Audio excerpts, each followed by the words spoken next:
welcome to Home Sweet Homeschool. If you're new here, my name is Ashley and I'm a homeschooling mom to one. And in today's video, we're going to talk about homeschooling an only child. Before we get into the video, I do want to mention that this video is in collaboration with a bunch of, well, not a bunch, there's not many of us out there, with some other homeschool mamas, and it is hosted by my sweet friend Jen over at Homeschool with Jen. So make sure you check out her channel as well as the other mamas that will be linked in the playlist down below. Now, you may be asking, can I homeschool an only child? Yes, you can. Should I homeschool an only child? Certainly. So let's talk about that. In the homeschool world, it is super rare to find other homeschool families that have one child. You will see some families that homeschool one but have other kids that go to public school or some other type, maybe a Christian school or something like that. But it's super rare to find families that just have one child.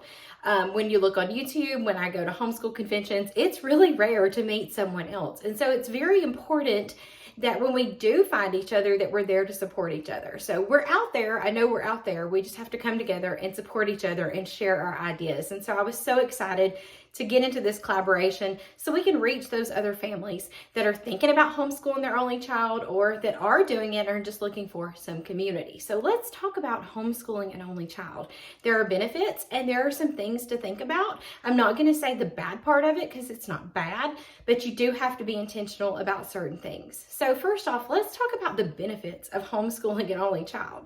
Now, if you've never watched me before, we do have one son. He'll be going into 9th grade next year, and we have been homeschooling since he was in the 4th grade. So we're former public school people. I was a teacher, and he was a student in public school. So that's kind of our background. But he'll be going into 9th grade next year. And one of the great benefits of homeschooling an only child is it's so easy. Not in the sense that there's not going to be hard days and you don't have to prepare and things like that. But I came from a classroom teaching 20 to 24 kindergartners every year. And if you've ever taught kindergarten, it's kind of like herding cats all day long. Now, we learned an awful lot, but it's a lot of time management and behavior management and just you're pulled in a million different directions. And I can imagine that's exactly what it's like when you have more than one child. When you only have one child, you have that attention and it's given to only them. I can focus on him when it is homeschool time. I am focused on him. We're focused on our work and our day goes very quickly because we're not interrupted by other children. Not that having other children is a bad thing. I don't want you to take it like that because I love kids, but I'm just saying when you have one child, you can give them all of that attention and your day doesn't have to drag on forever. You can sit down, get focused, help them right then and there. They're not having to wait on you. And that's another thing that I notice when I watch other homeschool families because I'm intrigued by how other homeschool families do it. But there's no busy work. And I feel like that's a benefit too. I don't have to give him fillers so that he's not having to wait around on me. And I understand that. I understand the busy work and they need something to work on independently while you work on with another child. He doesn't have to do that. He can simply sit down with me. We can get our subjects done and then we can move on with the rest of our day. I do understand fillers are necessary. I taught kindergarten and I did have to keep some of the kids busy so I could work with some of the other kids. And so I do get that. But that's one thing about having an only child. His work is intentional and it's nothing just to keep him busy so I can do something else. We simply just sit down and get our day done and our day is over in like record time because we don't have those interruptions of other things happening. And that's kind of one of the other benefits is there aren't really any distractions. While our dog can be quite distracting because she's really cute, there really aren't any other distractions.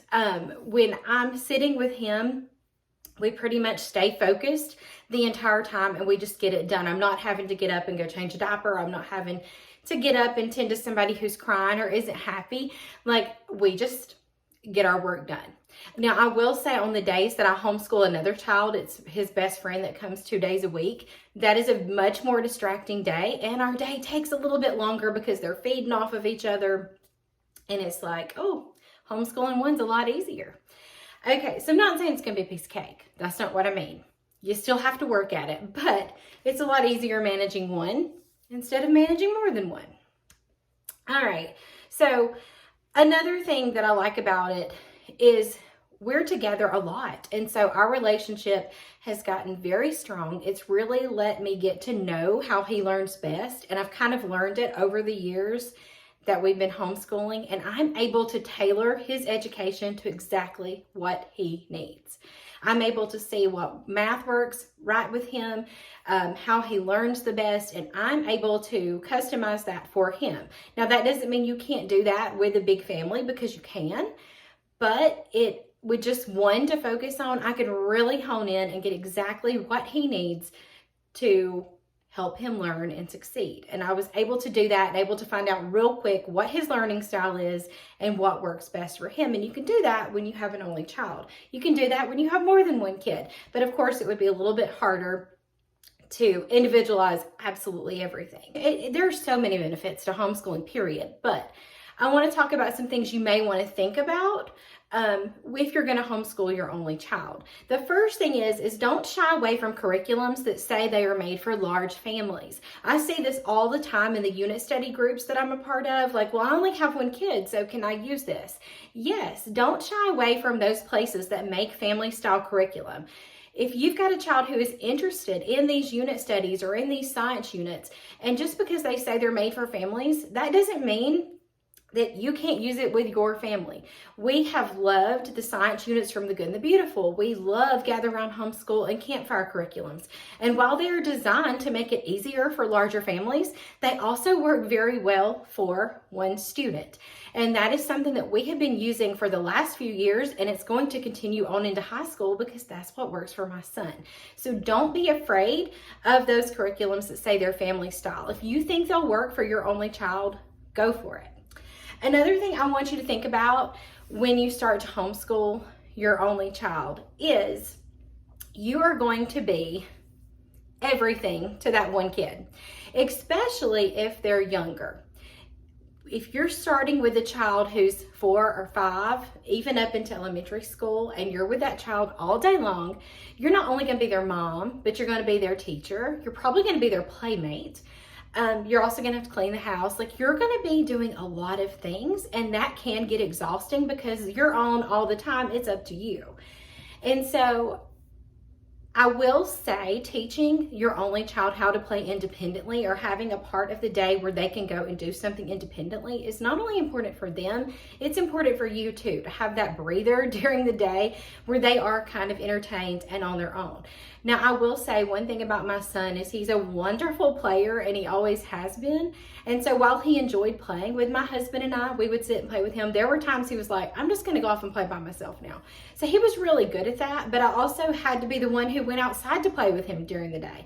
Or if, he wanted to sit down and play with his action figures, it was me. There were no siblings to play with. And so that is one thing to think about. Do you have the mental capacity to sit and do that all day long?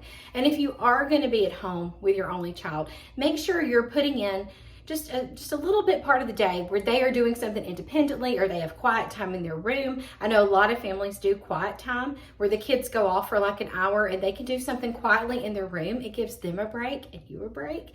And I think that's really important and something to think about. But I will give you some good news.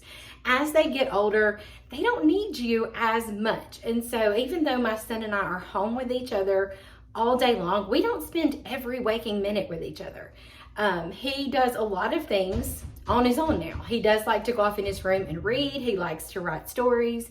He likes to play video games. And so you're not always going to have to be their main playmate and teacher and mom all the time. So that is something to look forward to. But we do spend a lot of time together, which is a benefit. Now, the other thing that I want to talk about before we go is you need to be intentional about them having friends. For me, I could sit at my house every day and never go out because I'm a huge introvert, and being around a bunch of people just really stresses me out. And so while it's fine for me, it's not fine for my son, and it's not fine for most kids.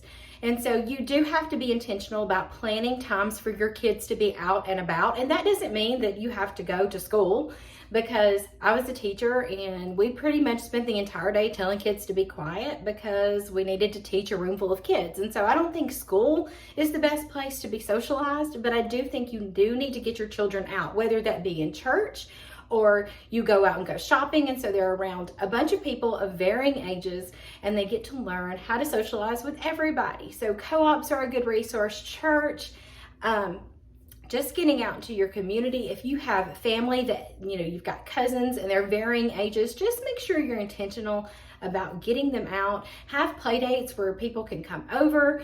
Just be intentional about it, because just because you might not need that social aspect, your kids probably do. And so you do have to be intentional about that. And I made sure that we went to a co-op, and now he has a really good group of friends that he does get to spend time with. And I think that's important for middle school and high school, that you have a nice group of friends to hang out with and to play games with and all those good things.